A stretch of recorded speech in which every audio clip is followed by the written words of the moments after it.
مرحبا يا الشاطئين العزيز، مرحبا يا الشاطئين قلب الأمل.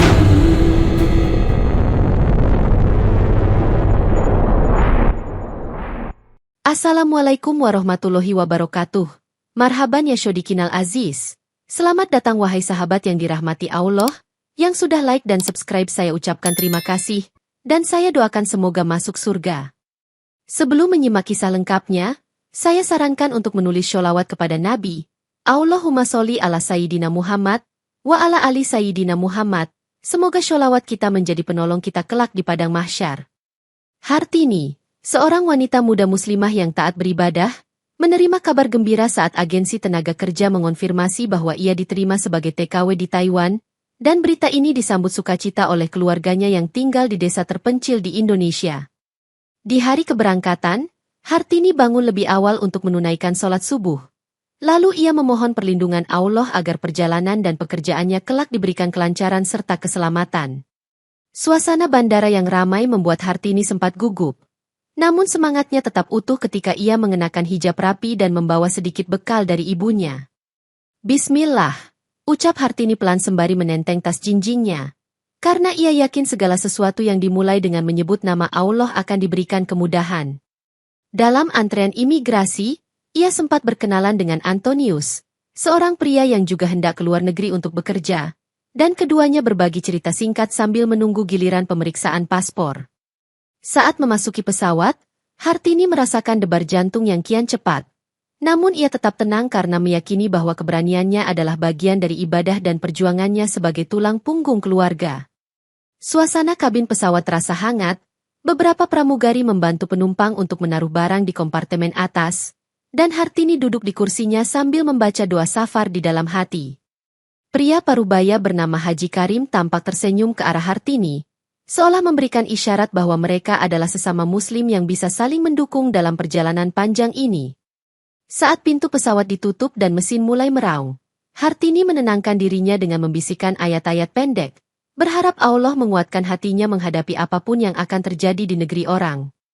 Pesawat pun lepas landas dengan mulus, menembus awan tipis, membawa segudang harapan dan doa-doa yang Hartini gantungkan kepada Sang Pencipta di langit yang maha luas.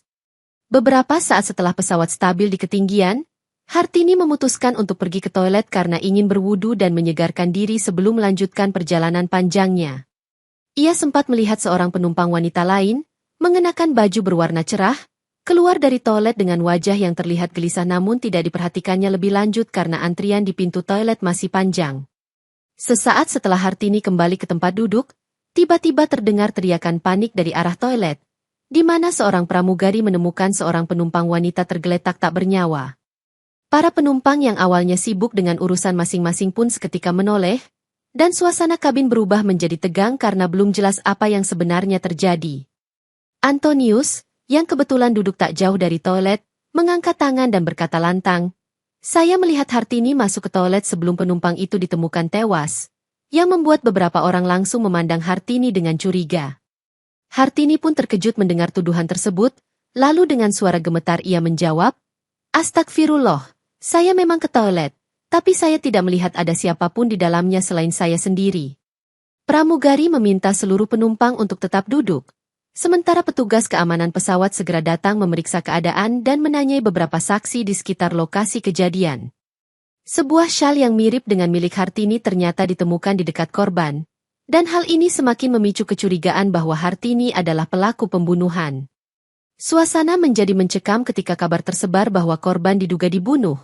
Sementara bukti awal yang minim langsung mengarahkan tudingan pada Hartini yang masih bingung dengan situasi yang menimpanya. Petugas keamanan mengisolasi area toilet dan memerintahkan penumpang untuk tidak mendekat. Sementara mereka mencatat keterangan singkat dari berbagai pihak, termasuk Hartini yang terus menyebut nama Allah memohon keadilan. Kabar mengenai penemuan jasad seorang penumpang di toilet dengan cepat menyebar di dalam kabin, dan banyak yang langsung menuduh Hartini karena pernyataan Antonius dan bukti syal yang tampak memberatkan. Hartini berusaha menjelaskan bahwa syal miliknya selalu ia simpan di tas. Namun beberapa penumpang menuduhnya berbohong dan memelintir setiap kata yang ia ucapkan menjadi kecurigaan baru. Beberapa di antara para pekerja migran yang sempat bercengkerama dengan Hartini mulai ragu, karena mereka menganggapnya gadis yang lugu dan penurut, tak mungkin melakukan perbuatan keji semacam itu. "Tolong, saya mohon percaya, saya tidak membunuh siapapun," kata Hartini dengan suara lirih namun tegas, sementara tangannya sedikit gemetar menggenggam tas yang berisi barang-barangnya.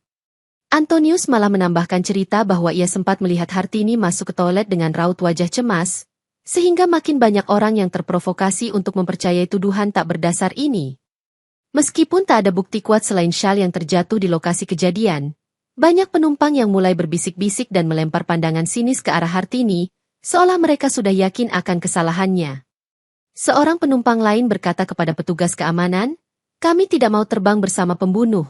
Kami menuntut agar gadis itu segera diamankan." Dan pernyataan ini semakin memojokkan Hartini dalam suasana yang tak terkendali. Hartini menundukkan kepala sambil mengucap istighfar, karena fitnah ini terasa begitu menyesakan, dan ia hanya bisa berdoa agar Allah segera menampakkan kebenaran. Dalam kegaduhan tersebut, pramugari mencoba menenangkan dengan meminta semua orang duduk dan menunggu informasi dari kapten. Namun keributan kecil terus terjadi di antara para penumpang.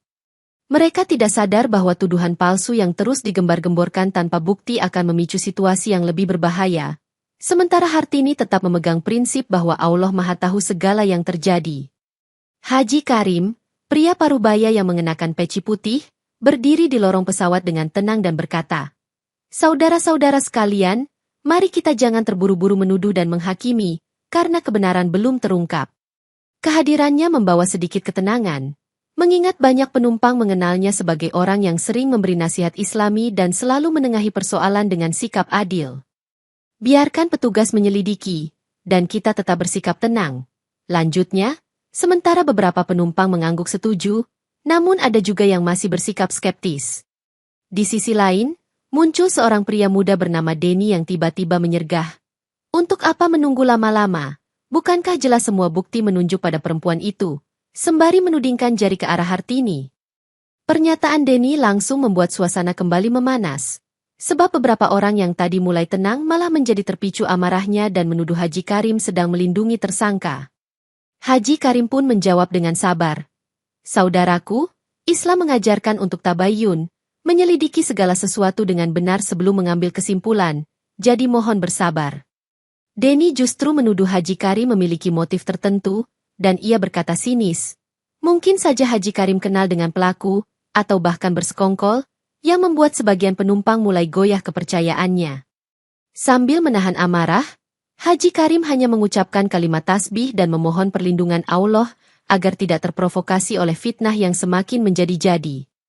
Hartini yang terus diam di sudut kabin tak henti-hentinya berzikir memohon pertolongan, sementara matanya sesekali melirik ke arah Haji Karim seakan meminta kekuatan. Dalam kondisi penuh tekanan ini, sosok bijak seperti Haji Karim sebenarnya menjadi sandaran moral bagi sebagian penumpang. Namun kehadiran Denny sang provokator menutup pintu pikiran mereka yang tak sabar. Kapten pesawat mengumumkan melalui pengeras suara bahwa situasi tengah ditangani oleh petugas keamanan kabin, dan ia meminta semua orang tetap tenang di tempat duduk masing-masing sampai ada instruksi lebih lanjut. Sementara itu, Denny mulai berbicara dengan beberapa penumpang di sisi kabin lain, menyebarkan opini bahwa Hartini harus segera diserahkan kepada otoritas begitu pesawat mendarat, agar tidak menimbulkan ancaman lebih besar. Haji Karim merasa perlu menengahi, sehingga ia mendekati kerumunan tersebut dan berkata, "Sebaiknya kita menunggu hasil penyelidikan petugas, karena menuduh tanpa bukti sama artinya dengan menebar fitnah." "Kami tidak butuh nasihat," jawab Denny ketus, lalu ia meyakinkan penumpang lain bahwa menunggu terlalu lama hanya akan menambah risiko, terutama jika pelaku masih membawa senjata. Beberapa orang mulai meragukan sikap Denny yang terlalu agresif, namun mereka tidak punya bukti yang cukup untuk menudingnya sebagai pihak yang bersalah, sehingga terjadi perdebatan di antara mereka. Hartini mencoba mendekati seorang pramugari dan berkata, "Tolong bantu saya benar-benar tidak melakukan kejahatan apapun," sembari meneteskan air mata yang tidak bisa ia tahan. Pramugari itu tampak bingung karena ia pun belum memahami betul duduk perkaranya. Sementara bukti awal memang tidak menguntungkan posisi Hartini. "Saya akan sampaikan keluhan Anda kepada kapten," jawab pramugari singkat, lalu ia segera pergi ke kokpit untuk melaporkan situasi yang makin panas. "Antonius, yang sejak awal menuduh Hartini, memperkuat kesaksian Denny dengan berkata, "Betul, saya melihat sendiri bagaimana Hartini keluar dari toilet sebelum penumpang itu ditemukan tewas." Keadaan di dalam kabin semakin ricuh. Setiap orang merasa pendapatnya paling benar, sedangkan petugas keamanan pesawat kewalahan mengatur penumpang yang terus berdebat dan saling melempar tuduhan. Denny dengan lihainya berkeliling dari satu baris kursi ke baris lain untuk mempengaruhi penumpang, sambil terus menyebut bahwa Hartini adalah sosok misterius yang tidak bisa dipercaya. Haji Karim menyaksikan upaya provokasi ini dan berkali-kali membacakan potongan ayat Al-Quran di bawah nafas, berharap Allah menurunkan petunjuk dan melindungi mereka dari fitnah. "Mari kita duduk bersama dan bertukar pendapat," kata Haji Karim kepada Denny. Namun Denny menolaknya dengan alasan bahwa diskusi semacam itu hanya akan membuang waktu tanpa hasil. Beberapa penumpang mulai terpengaruh oleh Denny. Salah satunya seorang pria bernama Rudy yang secara terbuka berseru, "Jika kita tidak bertindak sekarang, bisa-bisa nyawa kita terancam." Haji Karim mencoba menjelaskan bahwa menyudutkan Hartini tanpa bukti sahih hanya akan menambah ketidakpastian. Tetapi suasana yang sudah tegang membuat kata-katanya seperti angin lalu. Hartini diam di pojok, menahan air matanya, lalu ia hanya bisa berdoa lirih, "Ya Allah, tunjukkanlah kebenaran dan bebaskan aku dari fitnah yang mengerikan ini." Petugas keamanan menyadari adanya dua kubu yang terbentuk, yakni kelompok yang ingin menyerahkan Hartini saat pendaratan dan kelompok yang masih ragu akan kebenaran tuduhan. Antonius terus menambahkan cerita-cerita mencurigakan, mengatakan bahwa Hartini terlihat sangat gugup sejak awal penerbangan, padahal ia sendiri sebenarnya terlihat tak kalah gelisah. Denny dan Antonius tampak saling menimpali perkataan satu sama lain, menciptakan intrik seolah mereka benar-benar saksi yang mengetahui detail kejadian, padahal belum ada verifikasi. Haji Karim tetap berusaha tenang di tengah gelombang kecurigaan dan kebencian, yakin bahwa keadilan akan muncul, meskipun ia sendiri khawatir dengan keselamatan Hartini yang semakin terancam.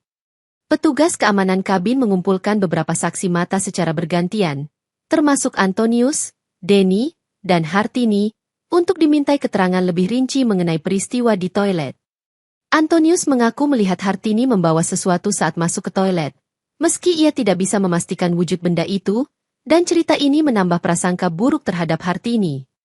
Denny menimpali bahwa ia sempat mendengar suara seperti pertengkaran kecil dari arah toilet, dan ia bersikeras meyakinkan petugas bahwa Hartini adalah satu-satunya orang yang masuk ke sana sebelum korban ditemukan.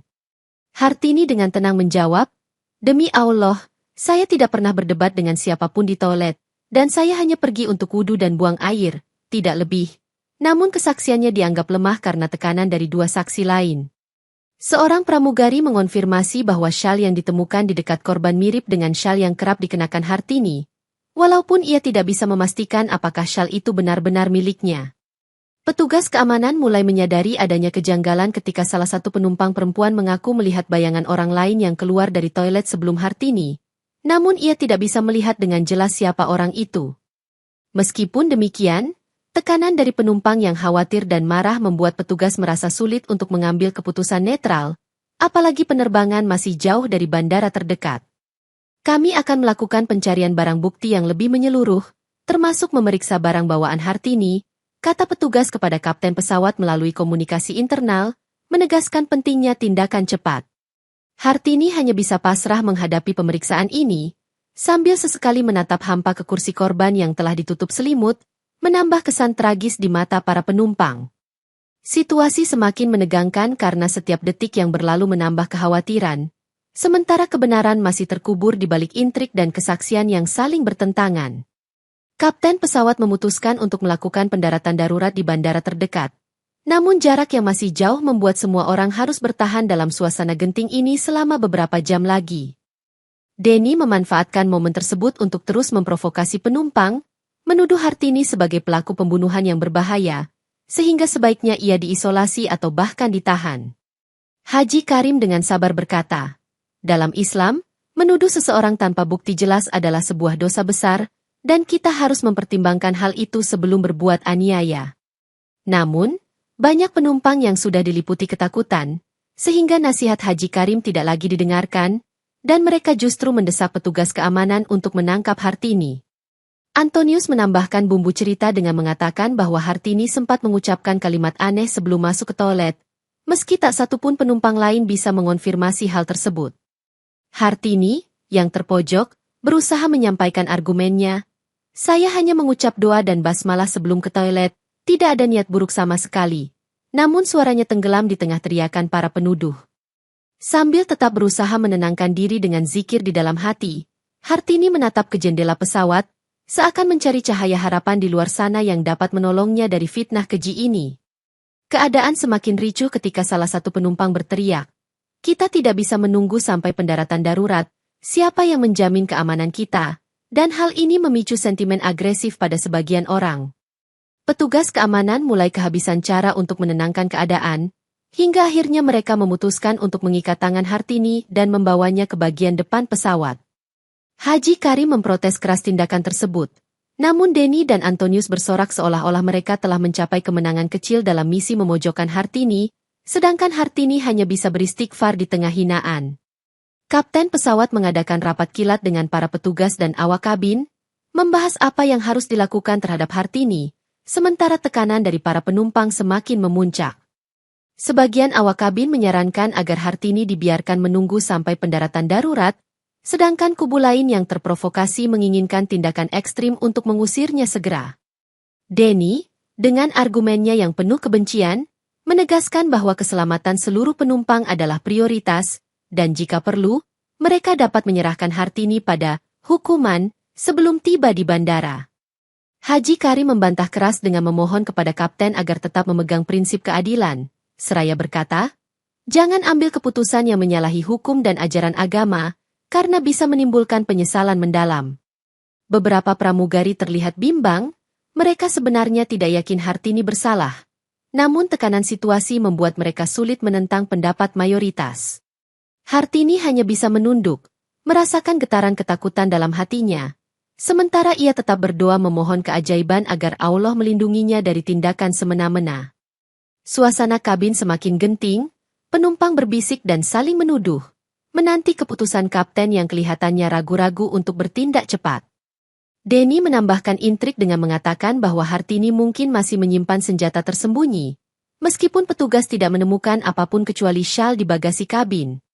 Pilihan berat jatuh pada kapten yang ditekan berbagai pihak, hingga akhirnya ia memberi sinyal bahwa petugas keamanan boleh mengambil tindakan darurat jika situasi dianggap membahayakan penumpang lain.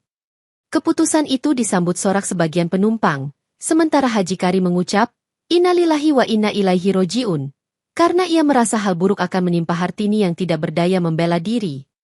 Dalam kekacauan yang semakin membesar, petugas keamanan kabin menyeret Hartini ke pintu pesawat, diiringi sorakan dari beberapa penumpang yang telah termakan fitnah dan provokasi.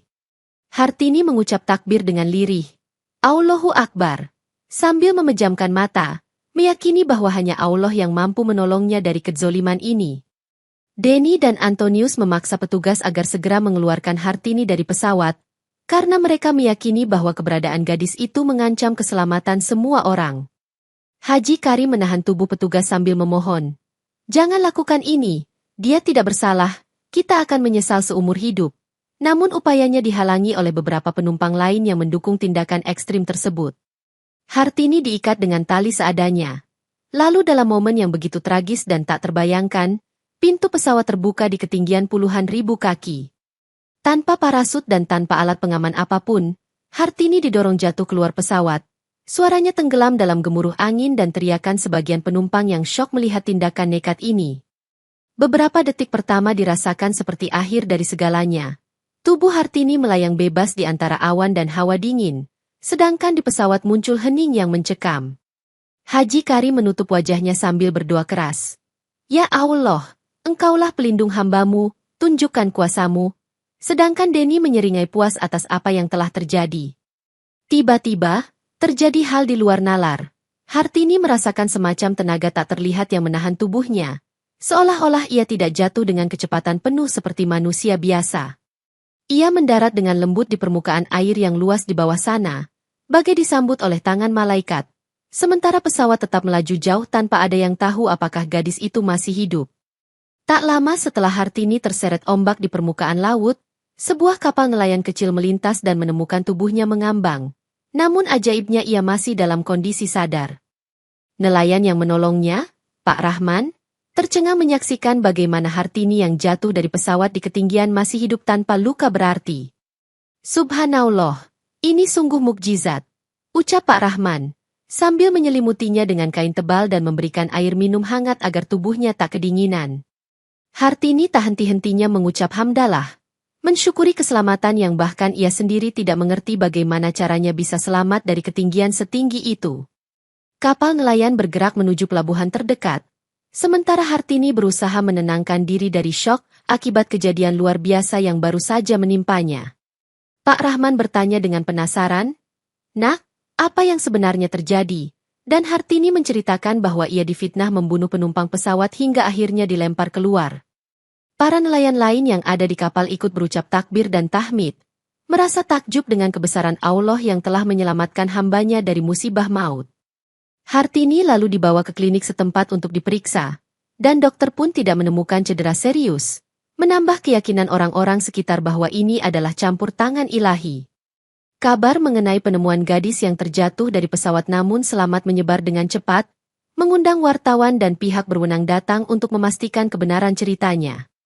Hartini bersiap memberikan kesaksian dan menuturkan seluruh rentetan kejadian yang menimpanya, berharap kebenaran akan terungkap dan nama baiknya dipulihkan. Di pesawat yang ditumpangi Hartini, seorang penumpang wanita bernama Farido akhirnya membuka suara ketika merasa dihantui rasa bersalah. Ia berkata kepada pramugari, "Saya melihat Denny masuk toilet sebelum korban ditemukan." Pengakuan ini mencengangkan banyak orang, karena sebelumnya kesaksian Denny selalu menuduh Hartini sebagai satu-satunya orang yang masuk toilet. Antonius pun ketakutan. Lalu ia mengakui bahwa ia hanya menuruti suruhan Denny untuk memfitnah Hartini, karena Denny menjanjikannya sejumlah uang apabila berhasil menyingkirkan gadis itu. Haji Karim langsung meminta kapten untuk merekam kesaksian Farido dan Antonius, karena semua ini menjadi bukti kuat bahwa Hartini telah menjadi korban fitnah yang terencana. Kapten segera mengabari otoritas bandara tujuan tentang perkembangan situasi di kabin, terutama terkait pelaku pembunuhan yang sebenarnya, sehingga mereka siap melakukan penangkapan setibanya pesawat. Beberapa penumpang yang terpengaruh fitnah mulai menunjukkan penyesalan. Namun suasana masih diselimuti ketegangan karena menunggu pendaratan yang memakan waktu cukup lama. "Inilah akibat dari menuduh orang sembarangan," ujar Haji Karim dengan suara parau, karena ia masih tak habis pikir mengapa tindakan sesadis melempar Hartini harus terjadi. Denny berusaha menutupi kesalahannya dengan dalih bahwa ia hanya curiga dan berniat melindungi penumpang lain. Namun semua orang mulai menyadari bahwa ia tidak berkata jujur sejak awal. Antonius menunduk lesu, menyadari bahwa ia telah terperangkap dalam rencana jahat Denny, dan kini ia harus menanggung konsekuensi perbuatannya. Pesawat pun akhirnya bersiap mendarat dengan perasaan bersalah menyelimuti banyak penumpang, sementara kebenaran tentang kematian penumpang di toilet makin jelas terkuak. Begitu pesawat mendarat darurat di bandara terdekat, tim kepolisian segera naik ke kabin untuk mengamankan Denny dan Antonius, serta mengumpulkan kesaksian saksi lain. Haji Karim menyampaikan semua yang ia ketahui kepada penyidik, memohon agar nama baik Hartini dipulihkan, terlebih setelah mereka mendapat laporan bahwa Hartini masih hidup dan ditemukan oleh nelayan. Denny akhirnya ditahan karena bukti permulaan mengarah padanya sebagai pelaku pembunuhan, sementara Antonius ditetapkan sebagai kaki tangan yang turut membantu. Saat proses penyelidikan berlangsung, bukti-bukti berupa sidik jari dan rekaman percakapan di pesawat membuktikan bahwa Denny lah yang berinteraksi dengan korban sebelum pembunuhan. Farido memberikan kesaksian detil tentang bagaimana Denny tampak gelisah saat keluar dari toilet, dan kemudian ia memerintahkan Antonius untuk menyebarkan fitnah terhadap Hartini. Di kantor polisi bandara, Denny mencoba membela diri dengan alasan cemburu dan dendam pribadi terhadap korban, namun motifnya belum sepenuhnya diungkapkan ke publik. Para awak kabin memberikan keterangan bahwa tindakan melempar Hartini keluar pesawat merupakan hal yang tidak pernah dibenarkan prosedur manapun, sehingga maskapai akan menghadapi tuntutan berat. Antonius menyebut dirinya hanya korban bujukan Denny, namun polisi tetap menahan keduanya karena terlibat secara aktif dalam konspirasi keji tersebut. "Kami akan membawa perkara ini ke pengadilan sesegera mungkin," ujar penyidik kepada awak media, yang berbondong-bondong meliput kasus pembunuhan sekaligus keajaiban selamatnya Hartini. Meski diselimuti rasa duka dan syok, penumpang lain bersyukur bahwa kebenaran mulai menampakkan diri, dan semoga keadilan dapat ditegakkan secepatnya. Sementara itu, Hartini yang berada di tempat penampungan medis menanti kabar selanjutnya.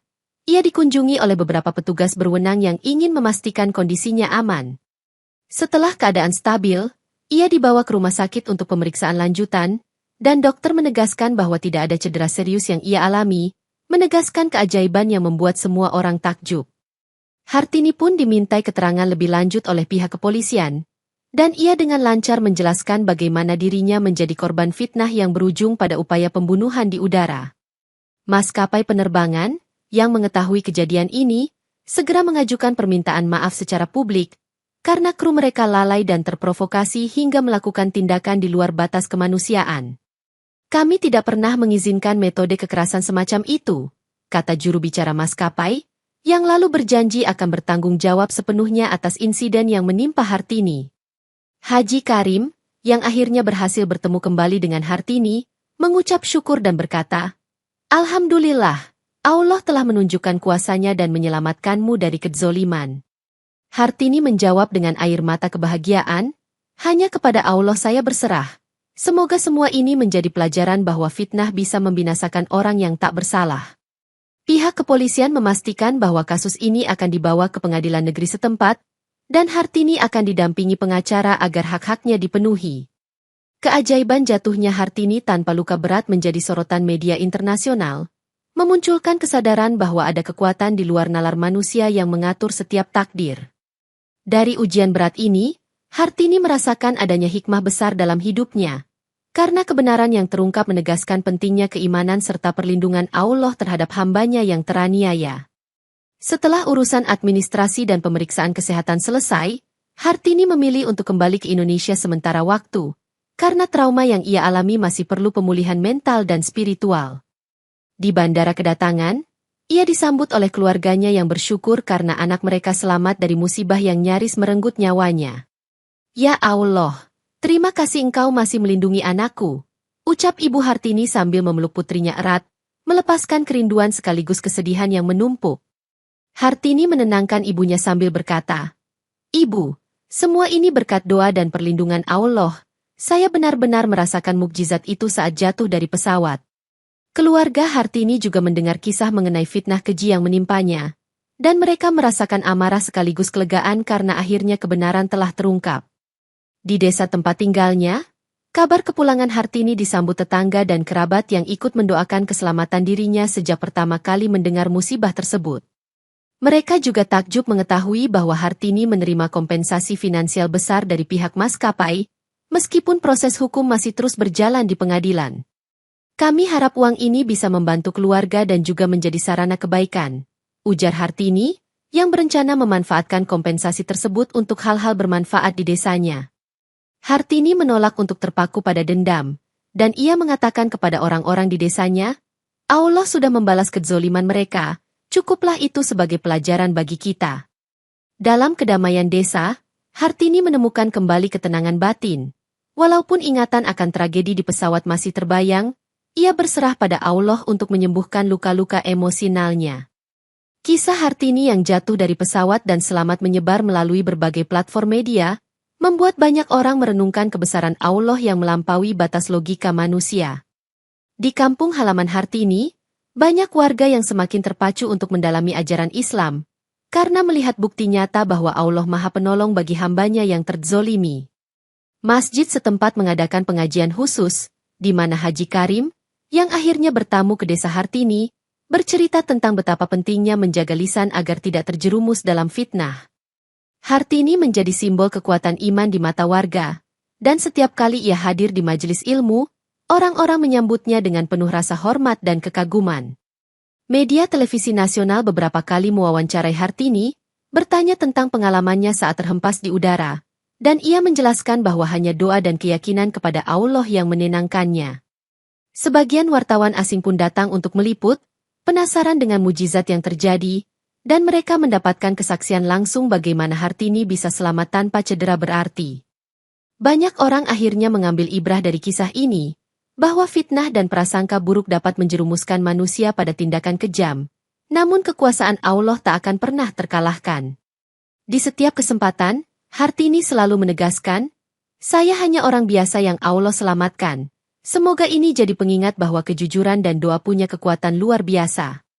Tak sedikit orang yang semula ragu akan keberadaan mukjizat kini berbalik bersaksi bahwa tiada yang mustahil bagi Allah, apalagi ketika ia hendak melindungi hambanya. Dengan berpegang teguh pada keimanan, Hartini melanjutkan hari-harinya sambil mempersiapkan diri menghadapi persidangan yang akan menuntaskan kasus fitnah yang sempat menjeratnya. Denny dan Antonius menjalani proses pengadilan yang panjang, di mana seluruh saksi, bukti forensik, serta rekaman pesawat menjadi landasan kuat untuk menjerat mereka pada tuntutan berat. Para penumpang yang sebelumnya terprovokasi akhirnya bersaksi mendukung kebenaran, dan mereka meminta maaf secara terbuka kepada Hartini karena pernah turut mencaci dan mengusirnya. Semoga Allah mengampuni kita semua, ucap Haji Karim di sela-sela persidangan, sementara Denny tampak mulai putus asa menghadapi fakta-fakta yang tidak terbantahkan. Putusan hakim menyatakan Denny bersalah atas pembunuhan berencana dan percobaan pembunuhan terhadap Hartini, sedangkan Antonius dihukum atas keterlibatannya dalam fitnah serta membantu menutupi kejahatan. Selama masa penahanan, kondisi kesehatan Denny dan Antonius dikabarkan menurun drastis. Mereka mengalami berbagai penyakit yang membuat mereka menderita secara fisik dan mental. Di dalam sel, Denny menyesali segala perbuatannya dan mengatakan pada sipir, ternyata kebencian dan fitnah hanya mendatangkan kehancuran, sebuah pengakuan yang terdengar pahit tapi sudah terlambat. Antonius, yang dulu menjadi kaki tangan Denny, juga merenungi nasibnya dan mengakui bahwa keserakahan serta manipulasi menjebaknya dalam lingkaran dosa yang berat. Masyarakat menyebut apa yang dialami keduanya sebagai azab dunia, karena kesalahan besar yang mereka lakukan telah mencabut hak hidup orang lain dan menzolimi seorang perempuan tak berdosa. Hartini mendengar kabar tersebut hanya berucap singkat, biarlah hukum berjalan, dan semoga mereka bertobat, karena Allah Maha Pengampun bagi hamba yang benar-benar menyesal. Beriringan dengan itu, kepastian hukum terhadap keduanya menjadi pelajaran bagi masyarakat luas bahwa fitnah dan kebencian tak akan pernah menang melawan keadilan dan kekuasaan Allah. Setelah segala prahara mulai mereda, Hartini sempat mengalami cobaan lain ketika seorang kerabat jauh yang mengetahui besarnya uang kompensasi mencoba menipunya dengan dalih investasi bodong. Ia pun tertipu dan kehilangan sebagian dana, membuatnya panik karena ia berencana menggunakan uang tersebut untuk kesejahteraan keluarga dan masyarakat desanya. Namun, polisi berhasil mengusut tuntas kasus penipuan ini, dan uang Hartini pun dikembalikan sepenuhnya setelah pelaku ditangkap dan diadili sesuai hukum yang berlaku. Saya kira ujian sudah selesai. Rupanya masih ada saja godaan, ujar Hartini saat diwawancarai oleh wartawan lokal, menunjukkan ketabahan dan sikap tawakalnya kepada Allah. Meski sempat kecewa karena kerabat sendiri yang berniat jahat, Hartini tak mau berlama-lama meratapi, dan ia bersyukur Allah masih memberinya perlindungan di saat sulit. Peristiwa ini menambah keyakinan Hartini bahwa cobaan datang bertubi-tubi untuk menguji seberapa kuat iman manusia, dan ia bertekad akan terus bersikap jujur serta berhati-hati. Keluarga Hartini mendukungnya untuk tidak menyerah, dan mereka berkata, Allah akan mengganti setiap kerugian dengan kebaikan, asalkan kita tetap menegakkan kebenaran. Dalam proses hukum, terungkap bahwa pelaku penipuan mengincar Hartini karena melihat kisah hidupnya yang viral di media, dan menganggapnya sebagai sasaran empuk dengan motif ekonomi. Hartini mengambil pelajaran bahwa ketenaran yang datang tiba-tiba juga bisa mendatangkan cobaan, sehingga ia memilih bersikap sederhana dan menjaga kerahasiaan rencana penggunaan dana kompensasinya. Ujian lanjutan ini akhirnya berakhir dengan baik, menguatkan tekad Hartini untuk terus menjaga iman dan memanfaatkan segala yang Allah berikan untuk kebaikan orang banyak. Kisah Hartini mulai menyebar ke berbagai penjuru, dan ia mendapat undangan dari organisasi-organisasi nirlaba, lembaga dakwah, hingga acara televisi untuk berbagi cerita inspiratif tentang kekuatan doa dan keajaiban Allah. Dalam setiap kesempatan, Hartini selalu mengingatkan bahwa fitnah adalah dosa besar yang bisa memicu tindak kejahatan lain, dan ia menekankan pentingnya tabayun sebelum menuduh orang lain. Saya bukan ulama, tapi saya merasakan sendiri betapa doa bisa menjadi senjata paling ampuh di saat semua pintu terasa tertutup, ucap Hartini dengan rendah hati di depan jamaah. Haji Karim pun beberapa kali mendampinginya dalam seminar atau forum diskusi, menjelaskan sisi ajaran Islam yang menegaskan keharusan bersikap adil dan berhati-hati dari prasangka buruk. Biarkan kisah kita menjadi pelajaran bagi siapa saja yang mudah terprovokasi, kata Haji Karim, Sementara Hartini menambahkan bahwa pendidikan agama harus dikuatkan agar masyarakat memahami bahaya fitnah. Pemerintah setempat memuji sikap Hartini yang tidak menuntut balas dendam, melainkan memfokuskan energi untuk berdakwah dan menginspirasi sesama, sehingga banyak orang terbuka hatinya. Wartawan internasional yang meliput menyebut Hartini sebagai wanita yang jatuh dari langit dan bangkit dari fitnah, sebuah julukan yang menggugah rasa penasaran publik. Hartini menganggap julukan itu hanya sekadar sensasi media. Baginya yang terpenting adalah orang-orang bisa mengambil hikmah dari apa yang ia alami dan semakin mendekatkan diri pada Allah. Berkat kepeduliannya, muncul donasi dari berbagai pihak, dan Hartini mengalokasikan dana tersebut untuk pembangunan fasilitas ibadah dan beasiswa bagi anak-anak kurang mampu di desanya. Semua usaha ini dirangkai menjadi pesan universal bahwa kebaikan akan selalu menembus segala macam ujian, dan bahwa Allah mengangkat derajat hambanya yang sabar dan ikhlas. Setelah segala proses hukum berakhir, Hartini resmi dibebaskan dari segala tuduhan, dan namanya dibersihkan secara hukum maupun sosial, membuatnya bisa kembali menata kehidupan dengan tenang. Ia memilih menetap di desanya, dekat dengan keluarga dan masyarakat yang mendukungnya, meskipun beberapa tawaran pekerjaan di luar negeri sempat menghampirinya lagi. Dengan dana kompensasi yang besar, Hartini mendirikan lembaga pendidikan sederhana yang berfokus pada pembinaan akhlak dan keterampilan, agar anak-anak desa bisa meraih masa depan cerah. Alhamdulillah, ini semua berkat pertolongan Allah. Saya ingin berbagi dengan semua, kata Hartini ketika warga menanyakan alasan ia begitu gigih membangun sarana pendidikan di desanya. Masyarakat desa pun turut bergotong royong. Mereka membantu mulai dari pembangunan gedung hingga pembuatan program mengaji, sehingga lembaga pendidikan ini menjadi kebanggaan bersama. Hartini merasa kebahagiaan yang ia rasakan tak bisa diukur dengan materi, karena damai yang ia dapat justru lahir dari rasa syukur dan penerimaan atas takdir Allah. Haji Karim, yang sesekali berkunjung, merasa bangga melihat perubahan besar di desa ini, dan ia berkata, Allah telah mengubah cobaanmu menjadi pintu kebaikan bagi banyak orang. Hartini menanggapinya dengan senyum bahagia. Saya berharap ini menjadi amal jariah yang terus mengalir pahalanya, sekaligus menjadi bentuk penghormatan bagi semua yang membantu meluruskan fitnah tersebut. Kedamaian kini benar-benar terasa, dan setiap kali Hartini menatap langit, ia teringat saat-saat di mana nyawanya berada di ujung tanduk, namun Allah memberikan keajaiban luar biasa. Di atas pondasi iman dan syukur, Hartini pun menutup lembaran pahit masa lalunya, melangkah mantap menuju kebahagiaan abadi bersama orang-orang tercinta, selalu meyakini janji Allah bahwa seberat apapun ujian, pasti ada kemudahan setelahnya.